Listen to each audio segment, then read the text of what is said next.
మీరు కూడా ఒకసారి ఇలా ట్రై చేయండి, చాలా బాగుంటాయి లడ్డూలు. డ్రై ఫ్రూట్స్ ఇవి. డ్రై ఫ్రూట్స్ అంటే అన్నీ మిక్స్ చేశాను నేను. ఇందులోకి ఏమేమి వేసానో అన్నిటికీ చెప్తాను నేను.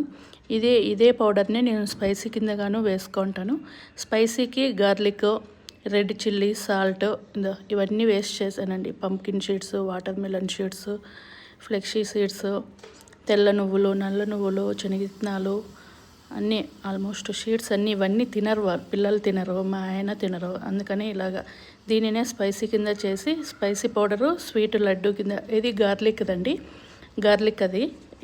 ఏమేమి వేసాను అని చూపించడానికి మీకు ఇది చూపిస్తున్నాను. ఇవన్నీ వేసి ఆ షీట్స్ అన్నీ వేసి మిక్సీ పట్టుకొని పౌడర్ లాగా చేసి, ఇప్పుడు చూపించాను కదా అదే పౌడర్ లాగా చేసి దాంట్లోకి ఆ స్పైసీ, ఇది స్పైసీ గార్లిక్ అండి.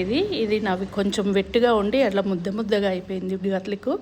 లేదంటే చాలా బాగుంటుంది ఇది. మీరు ఆకుకూర పళ్ళెంలోకి అంతా మనం శనగిత్తనాల పొడి వేస్తాము, అది కాకుండా ఇలా ఒకసారి ట్రై చేయండి, చాలా బాగుంటుంది.